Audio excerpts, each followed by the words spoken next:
The text message came through while I was reviewing case files at my desk, the casual tone somehow making the betrayal worse. Marcus had sent it like he was doing me a favor, like decluttering my apartment was an act of brotherly kindness rather than theft. Sold your guitars for rent money. Got $3,500 total from the pawn shop on 5th Street. We'll pay you back eventually, but you know how tight things are right now. You had way too many anyway. Nobody needs 6 guitars just sitting around collecting dust. I stared at the message for a long moment, processing both the violation and the complete misunderstanding of what he'd just done. Those weren't just guitars sitting around my apartment. They were evidence in an ongoing federal investigation, protected assets that had been placed in my custody as part of a major organized crime case I'd been working for the past 18 months. My phone rang almost immediately. Mom's number. Emma, I heard Marcus had to sell some of your things, she said without preamble, her voice carrying that particular tone she used when she was about to defend one child at the expense of another. I know you're probably upset, but you have to understand how desperate he is right now. The eviction notice came yesterday and he's got nowhere else to turn. He stole my property and sold it, I said quietly, keeping my voice level. He borrowed some guitars that you weren't even using, she corrected. And it's not stealing when it's family. You know Marcus is going through a rough patch with the divorce and losing his job. The least you can do is help your brother when he's struggling. I listened to her explanation of Marcus's financial situation, the same story I'd been hearing for the past 6 months. The divorce had been expensive, his sales job had been eliminated during company restructuring, and he was 3 months behind on rent with no prospects for immediate employment. Besides, Mom continued, you have too many hobbies anyway. All those guitars and music equipment just sitting around your apartment like some kind of storage unit. At least now they're helping family instead of gathering dust. I understand, I replied, my standard response when family members made decisions about my life without consulting me. Marcus feels terrible about it, but what choice did he have? You never play them when we visit, and it's not like you're some kind of professional musician. He needed the money more than you needed 6 guitars cluttering up your space. After hanging up, I sat quietly for a few minutes, considering my options. The guitars weren't just personal property. They were evidence in a federal case involving a sophisticated art and antiquities smuggling ring that had been operating through high-end music stores across 3 states. The investigation had taken 2 years to develop, and those specific instruments contained hidden compartments that had been used to transport stolen artifacts worth millions of dollars. My official title was Financial Crimes Analyst with the FBI's Art Crime Team, though my family believed I worked as a data entry clerk for a small accounting firm. The misconception had started accidentally when I'd mentioned working with numbers and financial records, and I'd never bothered to correct their assumptions about my career. The Art Crime Team was a specialized unit that investigated cultural property crimes, art theft, and antiquities trafficking. My role involved analyzing financial transactions, tracking money flows, and identifying patterns in the illegal art market. It was detailed work that required security clearance and extensive background checks. Not exactly the kind of job my family associated with their perception of me as the underachieving sibling. Marcus had always been the golden child, the one with natural charisma and sales skills who could charm his way into any job. Even now, unemployed and facing eviction, the family rallied around him with support and excuses. Meanwhile, I was the quiet one who kept to herself, worked with computers, and apparently collected too many guitars for no apparent reason. What they didn't understand was that those guitars weren't mine to sell. They were evidence in United States versus Richardson, a case involving a network of dealers who had been smuggling stolen pre-Columbian artifacts inside vintage musical instruments. The guitars had been seized from various locations and were being held as evidence while we built our case against the smuggling ring. As the lead financial analyst on the case, I had been granted temporary custody of certain evidence items for detailed examination and analysis. The guitars contained sophisticated hidden compartments that we were studying to understand the full scope of the smuggling operation. Each instrument was tagged, cataloged, and legally protected under federal evidence protocols. Marcus had essentially stolen and sold federal evidence in an ongoing criminal investigation. My phone buzzed with another text from him. Pawn shop guy said they're probably worth more than what he paid, but he was doing me a solid by taking them all at once. Might be able to get a better price if you want to try somewhere else with the receipt. The casual tone suggested he had no idea what he'd actually done. To Marcus, they were just his sister's excessive guitar collection. To the federal government, they were protected evidence worth approximately $1.4 million in total, not for their value as musical instruments, but for their role in a major criminal investigation. I called my supervisor, Agent Sarah Rodriguez, to report the situation. "Someone sold your evidence guitars?" she repeated, her voice rising with disbelief. "How is that even possible? They were in your secured custody. My brother had a key to my apartment for emergencies. He's facing eviction and thought he was helping himself to some unused guitars. This is a massive security breach. Those instruments are central to our case against the Richardson network. We need them back immediately." "I know. I'm working on it." "Working on it? This isn't something you work on. This is something you fix today. The U.S. Attorney's Office is going to lose their minds when they find out evidence in a federal case was sold to a pawn shop by your brother." Agent Rodriguez was right to be concerned. The guitars contained not just hidden compartments, but also microscopic traces of clay and other materials that linked them to specific archaeological sites. Our forensics team had spent months documenting every detail, and losing them could compromise the entire case. "Which pawn shop?" she asked. "Fifth Street Pawn," according to his text. "I'm sending agents there now. Your brother is going to need a lawyer." The next few hours moved quickly.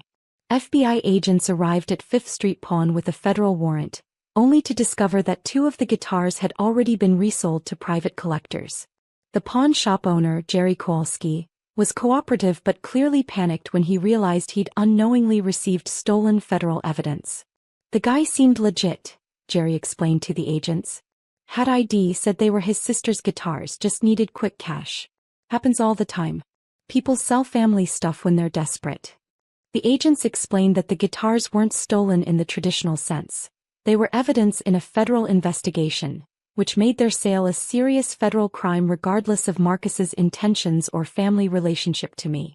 By late afternoon, Agent Rodriguez called with an update. "We recovered 4 of the 6 guitars from the pawn shop.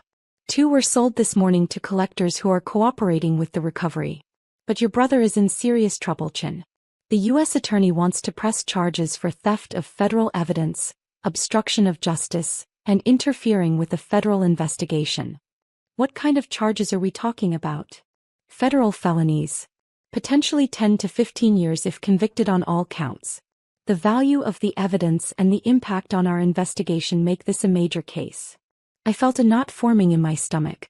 Marcus had no idea what he'd stepped into, and the family was going to blame me for his legal troubles once the truth came out.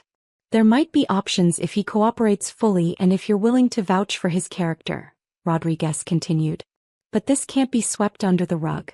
Evidence security is taken very seriously at the bureau level." That evening, Marcus called me directly. "Emma, I need to talk to you about something serious. Some FBI agents showed up at my apartment asking about guitars I sold. They said they were evidence in some kind of federal case. What the hell is going on?" His voice was shaking, the casual confidence from his morning text completely gone.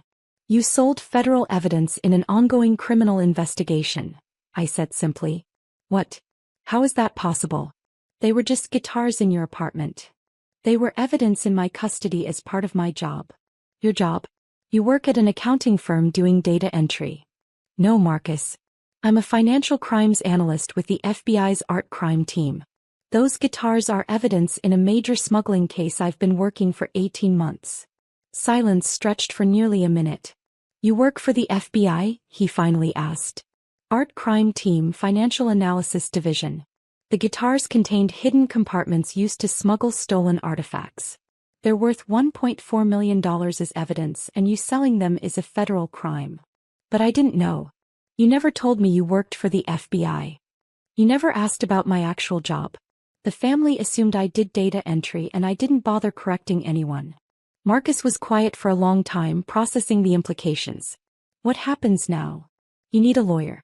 Federal prosecutors are considering charges for theft of federal evidence, obstruction of justice, and interfering with the federal investigation.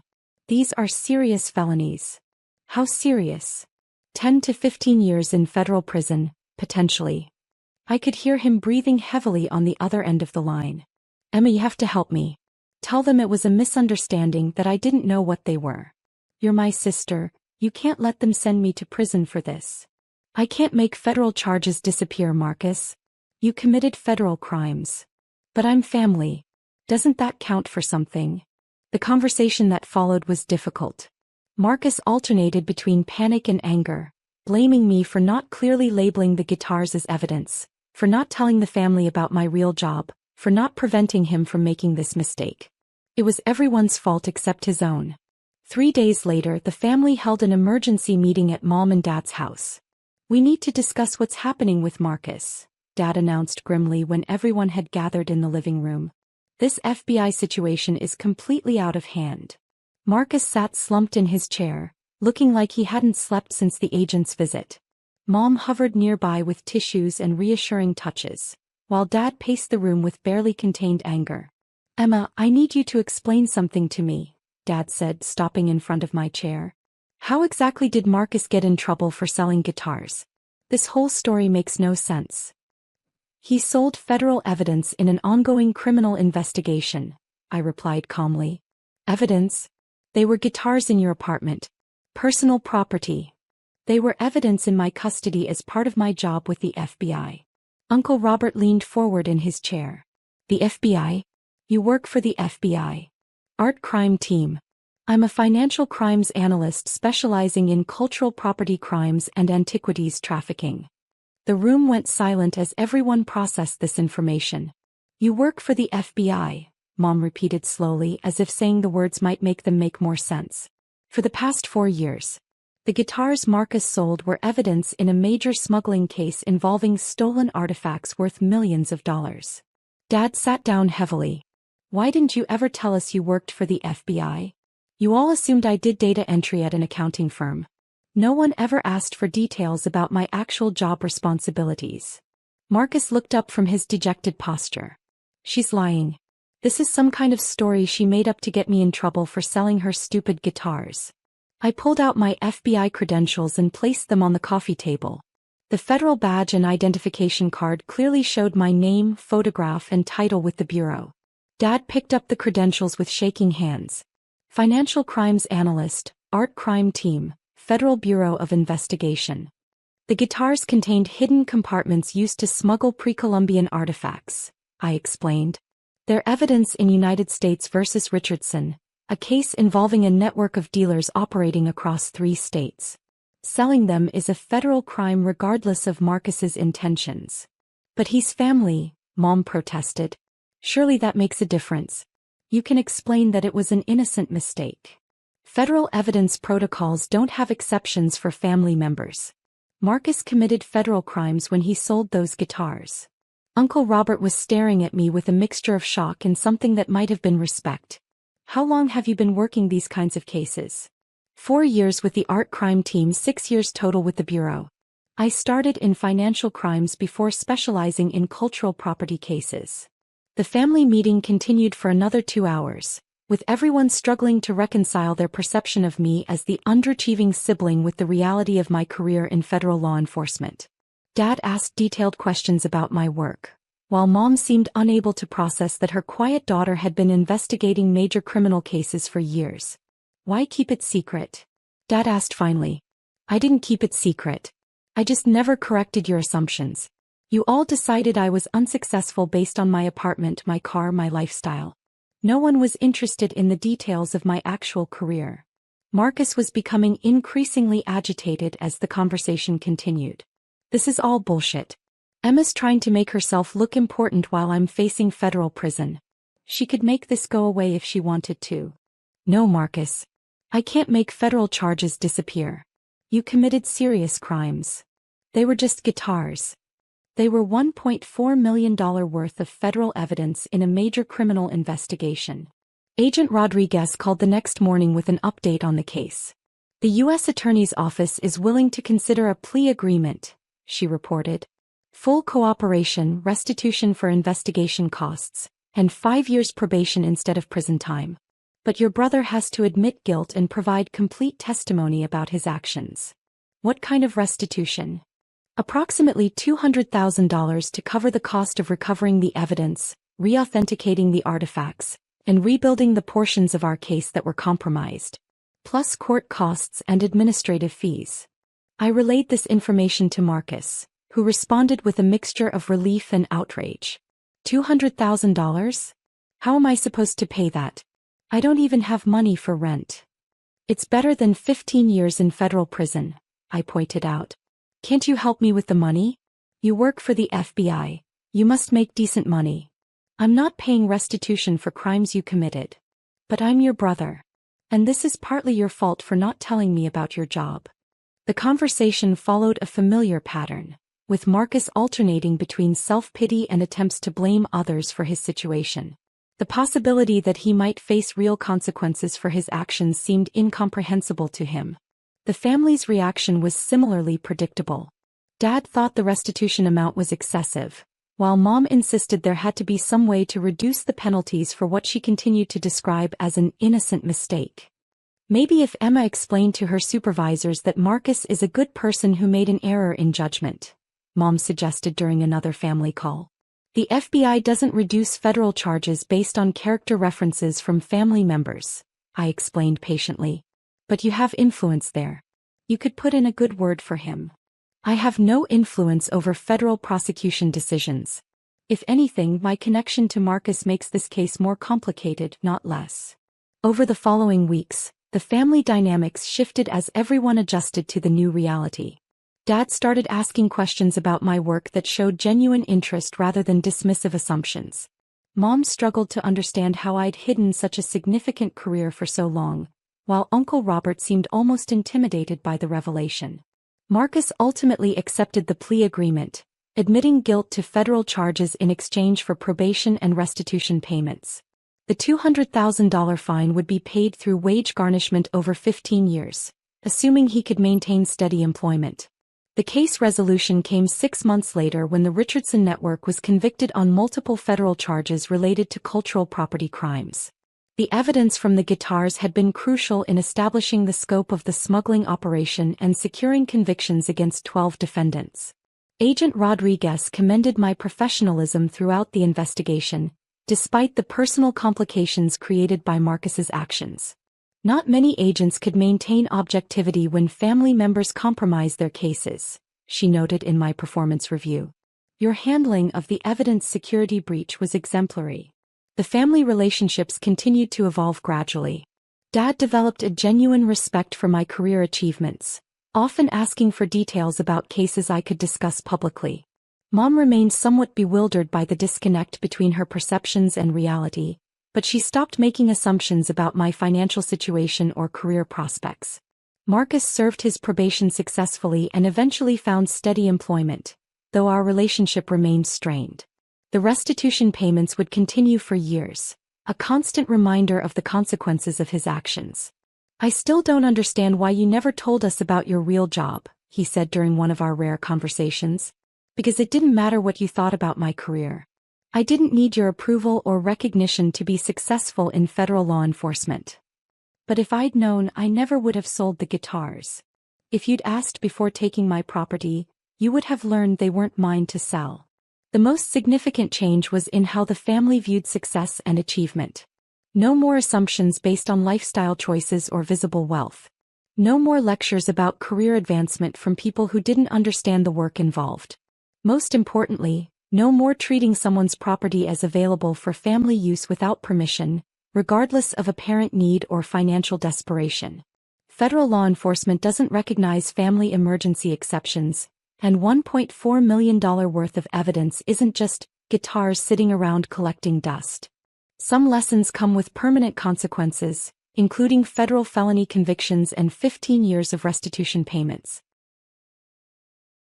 The text came through at 2:47 a.m.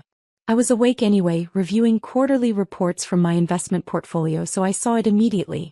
Used your credit card for emergencies. Needed to book last-minute flights and hotel for LA buyer meeting.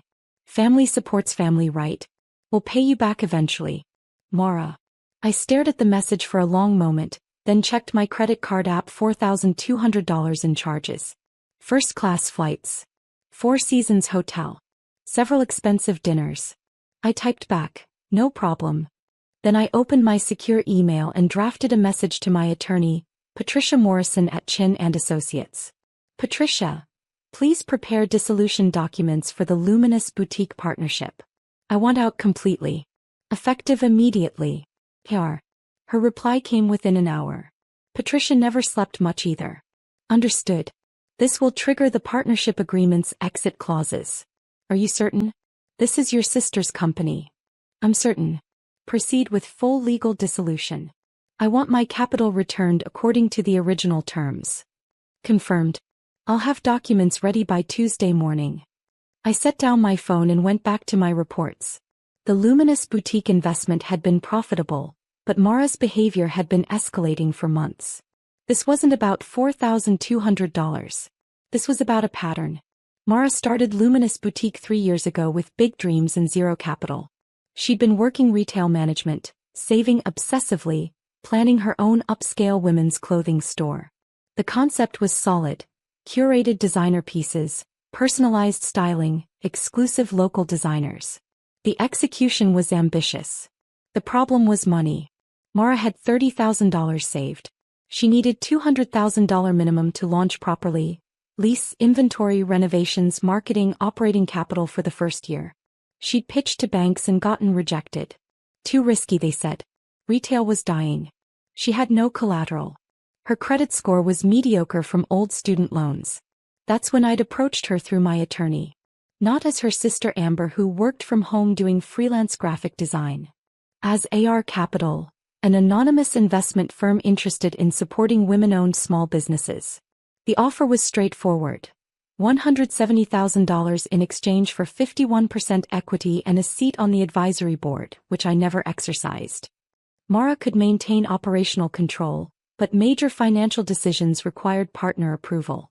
Standard terms for this type of investment. Mara had been thrilled. She'd signed everything without much scrutiny, probably a mistake on her part, but she was desperate and excited. Within 6 months, Luminous Boutique opened in a prime location downtown. The business did well. Mara had good instincts for fashion and customer service. By year 2 we were profitable. By year 3 she'd opened a second location. The company was now valued at approximately $1.4 million. My 51% stake was worth around $890,000 on paper. But Mara's spending had become reckless. She'd started treating the business account like a personal piggy bank. Expensive research trips to fashion weeks in New York and Paris. A company car that was really just her personal luxury vehicle. Designer clothes for networking that she wore to family dinners. I'd flagged these issues through Patricia, citing the partnership agreement's restrictions on excessive personal expenses. Mara would apologize, promise to be more careful, then do it again 3 months later. The credit card incident was the final straw. She didn't just use my personal card without asking. She texted about it like it was a casual favor between sisters. Like I should be grateful to support her emergencies. She had no idea I was the same person who'd been funding her business for 3 years. Tuesday morning, Patricia's call came at 9:15 a.m. I was at my desk, genuinely working on a graphic design project for a small nonprofit client. The freelance work was real. I enjoyed it, it kept my skills sharp, and it maintained my cover as someone with a modest income. Amber, the dissolution documents are ready, Patricia said. I've scheduled a call with Ms. Mara Reeves and her business attorney for 10 a.m. Are you prepared for the fallout? Yes. She's going to be devastated. The partnership agreement requires her to buy you out at current valuation within 90 days or sell the business. She doesn't have $890,000. I know. May I ask what prompted this? The business is profitable. Check the expense reports from the last quarter. Then look at last night's charges on my personal credit card. Patricia was quiet for a moment. I see. Mixing personal and business boundaries. Repeatedly, despite warnings. Understood. I'll proceed with the call. I hung up and waited. Mara called me at 10:47 a.m. I let it ring 4 times before answering. Amber. Her voice was shaking. Amber, something terrible happened. My business lawyer just called. My silent partner, the investor who funded Luminous, they're pulling out. Completely. I have to buy them out or sell the company. That's awful, I said, keeping my voice neutral. How much do you owe them? $890,000. Amber, I don't have that. The business is doing well, but all our capital is tied up in inventory and the new location. I'd have to take out massive loans or sell everything I've built. Can you negotiate with them? My lawyer tried. They're exercising their rights under the partnership agreement. It's all legal. They can just walk away and I have to figure it out or lose everything. I heard her crying on the other end. Part of me felt guilty. The larger part remembered the text from last night. Why would they pull out if the business is doing well? I asked. I don't know. My lawyer said something about concerns regarding financial management and expense compliance. But that's insane. I run a tight ship. Sure, I take some business trips, but that's normal for this industry. How many business trips? I don't know, a few. That's not the point. The point is I'm about to lose my company because some anonymous investor decided to screw me over. Did you violate the partnership agreement? What? No. I mean, there were some flags about personal expenses, but those were misunderstandings. I was always going to reimburse those. Were you? Amber, whose side are you on? I'm having a crisis here. I'm just trying to understand the situation, I said calmly. The situation is I'm going to lose everything unless I can find $890,000 in 90 days. Can you help me? There was the inevitable ask. Mara, I'm a freelance graphic designer. Where would I get that kind of money? I don't know. Alone? Ask your friends. You know people, right? Not people with $890,000. She made a frustrated sound. Then what am I supposed to do? Talk to your bank. Look for investors. Maybe sell one location to raise capital. That would kill the business model. The whole point is having multiple locations for brand presence. Then I don't know what to tell you. Silence on the other end. Then, you're being really cold about this. I'm being realistic. I'm your sister. My life is falling apart. And you're just, whatever. I have to go. I need to call people who actually care. She hung up. I sat at my desk for a long moment, then returned to my design work. My phone buzzed every 15 minutes for the next 2 hours. Mom, Dad, Mara again, my older brother Chase. I ignored all of them. The family emergency meeting happened that evening at Mom's house. I arrived 20 minutes late with Thai takeout, which seemed to annoy everyone. Finally, Mara said when I walked in. We've been waiting. Sorry, traffic. I set down the food. What's going on? What's going on? Mara's voice rose. What's going on is my business is being destroyed and apparently nobody cares. Mom put a hand on Mara's arm. Sweetie, we care. We're all here to help figure this out. Dad nodded from his chair. Mara's been explaining the situation. This investor pulling out, it's brutal. Completely unfair. Chase, my older brother, leaned forward. The real question is why. Businesses don't just abandon profitable investments. Something else is going on. Thank you. Mara gestured at him. That's what I've been saying. This is personal somehow. They're targeting me. Or, I said quietly, they reviewed your expense reports and decided you were a liability. The room went silent. Mara turned to me slowly. Excuse me. Your lawyer said they cited financial management concerns. That means they think you're misusing company funds. I'm not misusing anything. Really? I pulled out my phone. Because last night you charged $4,200 to my personal credit card for emergency business travel. First-class flights. 4 seasons. Multiple expensive dinners. That was an emergency. A major buyer wanted to meet. So you used your sister's credit card without asking? Instead of the business account. Mara's face flushed. The business account was low. I was going to pay you back. When? I asked. You still owe me $800 from 6 months ago when you borrowed money for that New York trip. I said I'd pay you back. You always say that. You never do. Mom intervened. Girls, this isn't helping. We need to focus on solutions. The solution is simple, I said. Mara needs to find $890,000 to buy out her investor, or she needs to sell the business. Those are her options. Can't you help her? Mom asked, looking at me. Maybe co-sign a loan? On my income? No bank would accept that. What about your savings? Dad suggested. You've been working for years. You must have something saved. I have about $12,000 in accessible savings. That won't help.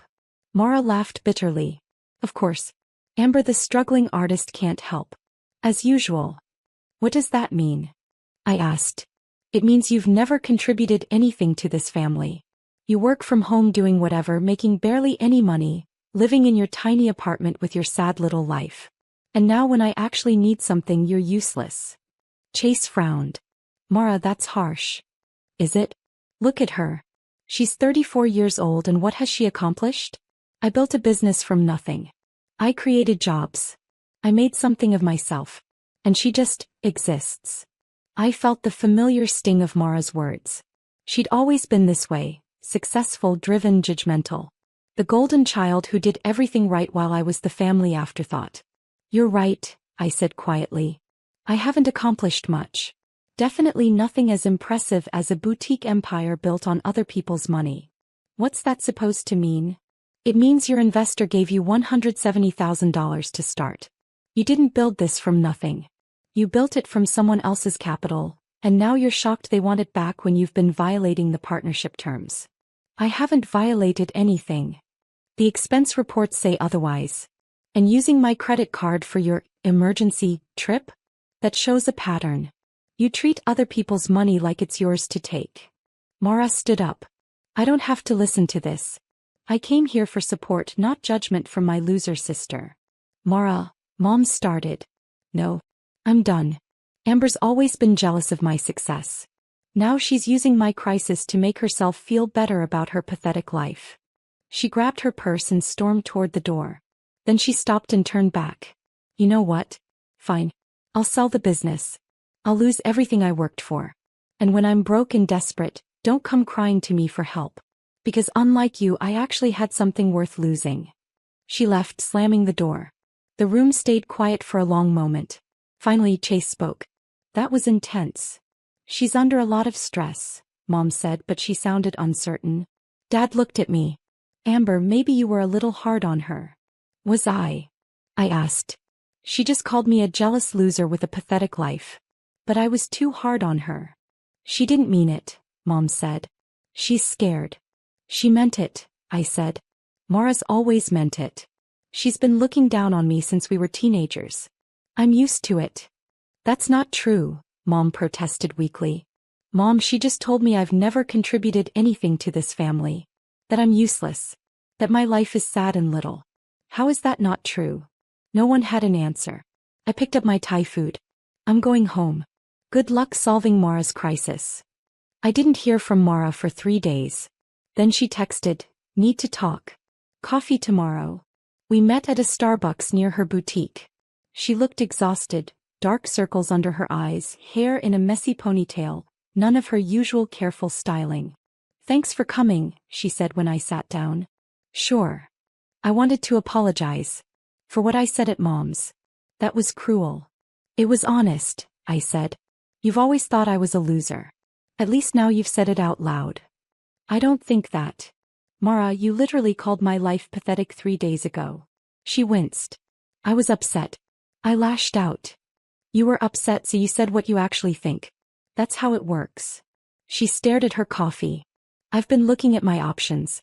My accountant says I can probably get a loan for $400,000, maybe $500,000 if I leverage both locations.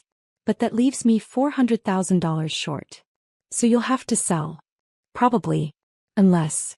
She looked at me hopefully. Unless my investor would accept a partial buyout. Take $500,000 now and convert the rest to a smaller equity stake. Have you asked them? My lawyer's drafting a proposal. But Amber, I need to know something. The way you talked about the expense reports, the partnership terms, you sounded like you knew details. Specific details. My heart rate picked up slightly, but I kept my expression neutral. You told me about the financial management concerns. I made educated guesses. Did you? She leaned forward. Or do you know something I don't? Like what? Like who my investor is. I took a sip of my latte. Why would I know that? Because you're acting weird. You've been calm about this whole thing. Not surprised, not concerned. Like you expected it. I'm calm because I'm not the one losing a business. Or because you already knew it was happening. We stared at each other. Mara, what are you asking me? I'm asking if you know who AR Capital is. I set down my cup carefully. Why would you think that? Because my lawyer found something. AR Capital is registered to a Patricia Morrison at Chin and Associates. I googled her. She specializes in private wealth management and anonymous investment structures. And 3 years ago you asked me for her contact information. You said you had a friend who needed estate planning help. I'd forgotten about that. Careless. Lots of people use estate planners, I said. Amber. Mara's voice was shaking now. AR Capital. Your initials are AR Amber Reeves. Those are common initials. Are you my investor? The coffee shop suddenly felt very quiet even though it was full of people.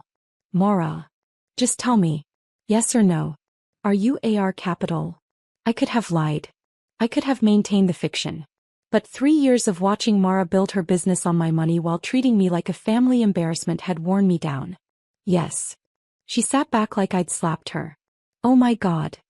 I invested $170,000 3 years ago through an LLC. You needed capital. I had it. The terms were fair.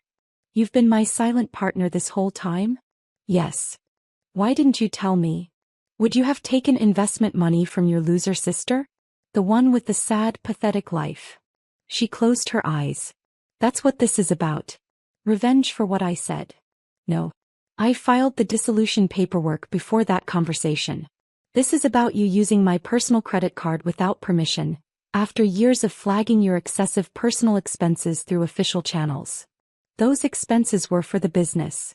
$4,200 for a buyer meeting that I can't find any record of in your calendar or email. 3 research trips to Paris in 1 year? A company car that's actually a Range Rover you drive to family dinners. You've been spying on me? I've been reviewing financial reports from a company I own 51% of. That's not spying. That's fiduciary responsibility. Mara's hands were shaking. You own 51%? You own most of my company. I own most of the company I funded, yes. You own 49% of a business that wouldn't exist without my capital. But you let me think. Everyone thinks. You're barely getting by. You live in that tiny apartment. You drive a 10-year-old car. 15-year-old car, actually. And yes, I live modestly. That's how I saved enough money to invest in the first place. How much money do you have? Enough to invest $170,000 in your boutique. Plus several other investments. Plus real estate. Plus a diversified portfolio. You're rich. I'm comfortable. How comfortable? That's not relevant. Amber, you're my sister. How did you get this much money? I sighed. I inherited $80,000 from Grandma Reeves when I was 22. Everyone knew about that. What they didn't know was that I also received a $150,000 life insurance payout from Aunt Carol 2 years later. She'd named me as a beneficiary for helping take care of her during her cancer treatment. I invested conservatively, lived on almost nothing, worked multiple freelance jobs and built it up over 12 years.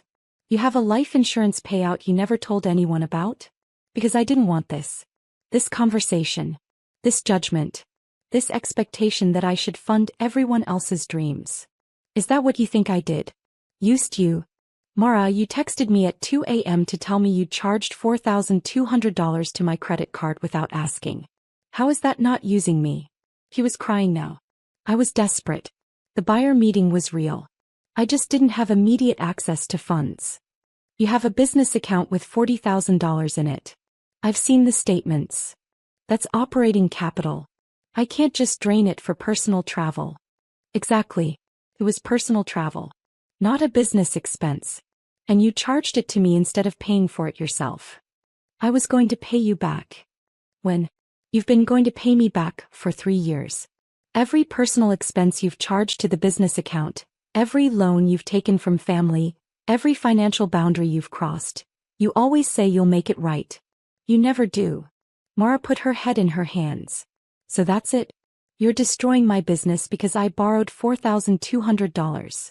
I'm exiting an investment because my business partner has consistently violated our agreement and shown no ability to maintain appropriate financial boundaries. The credit card was the final incident in a pattern. What about the partial buyout proposal? Would you consider that? No. Why not? Because I don't want to be in business with you anymore. Not as your sister, not as your investor. You've spent 3 years treating me like I'm worthless while building your success on my money. I'm done. That's not fair. Mara, you called my life pathetic. You told our entire family I've never contributed anything. You've mocked my apartment, my car, my career. And all along I was the person who made your dream possible. If that's not fair, I don't know what is. She was sobbing now, drawing looks from other customers. What am I supposed to do? Find another investor. Sell one location. Restructure. The business fundamentals are sound. You're good at what you do. You can rebuild, you just can't rebuild on my capital while treating me like garbage. I never meant to hurt you. Yes, you did. Not consciously, maybe. But you've spent years feeling superior to me, judging my choices, making me feel small. That was intentional. I'm sorry. I know. But sorry doesn't change the partnership agreement. You have 90 days. I stood up to leave. Amber, wait. Please. Can we figure this out? Sister to sister. We haven't been sister to sister in a long time, Mara. We've been investor and entrepreneur. And that relationship is over. I walked out of the Starbucks and drove home in my 15-year-old car to my tiny apartment, where I had enough money in various accounts to retire tomorrow if I wanted to. But I wouldn't tell my family that. I'd keep working my freelance jobs, living modestly, investing quietly. Because the moment they knew about the money, I'd stop being Amber and become an ATM. Mara sold one location and took out a $450,000 loan to buy out my stake at a negotiated rate of $750,000. Patricia had agreed to a slight discount to expedite the exit. The deal closed in 73 days. The family found out the truth in pieces. First, that I'd been Mara's investor. Then that I'd had the money all along. Then that I'd been quietly building wealth for over a decade while they all assumed I was struggling. The reactions were predictable. Mom cried and said she wished I'd trusted them with the truth. Dad was angry I'd deceived everyone. Chase was impressed but hurt I hadn't asked him for investment advice. Mara stopped speaking to me entirely. 3 months later, I received a text from her. Boutique doing well. Paid off half the loan. You were right about the expense problems. Working with an accountant now. Still not ready to talk but wanted you to know I heard you. I replied, glad it's working out. 6 months after that, Mara called. Can we have coffee? Real conversation this time. We met at the same Starbucks. He looked better, rested, professional, focused. I've been in therapy, she said after we sat down. Working on some stuff. Competitiveness, judgment, superiority complex. My therapist helped me see that I treated you terribly because I needed to feel like I was better than someone. Okay. I'm not asking you to forgive me. I know I did real damage. But I want you to know I see it now. And I'm working on it. I appreciate that. Can I ask you something? Why did you invest in me? If you knew I looked down on you, why give me the money? Because your business plan was solid. Because you're talented. Because separating personal from professional is something adults should be able to do. Even when the personal relationship is damaged? Especially then. Good investments aren't about feelings. She smiled sadly. That's very logical. That's how I've survived. Logic, boundaries, and not expecting my family to see me clearly. That's depressing. That's reality. We talked for another hour. Not about the business, not about the money. About our childhood, our differences, the ways we'd hurt each other. It wasn't reconciliation exactly. But it was honest. When we left, Mara hugged me. I'm going to do better. It might take a while, but I'm going to do better. Hey, I said. And slowly over the next year she did. She stopped making comments about my lifestyle. Started asking about my work with genuine interest. Began treating me like an equal instead of a charity case. The boutique thrived. Mara opened a third location with money from new investors. Investors she found herself with better terms and clearer boundaries. As for me, I kept my modest apartment and my old car. I kept doing freelance graphic design and making quiet investments. The family eventually stopped asking about my finances, which was exactly what I wanted. Sometimes success isn't about proving people wrong. It's about maintaining your boundaries while everyone else figures out that their assumptions were wrong all along. Mara figured it out the hard way. But at least she figured it out. That's more than most people do.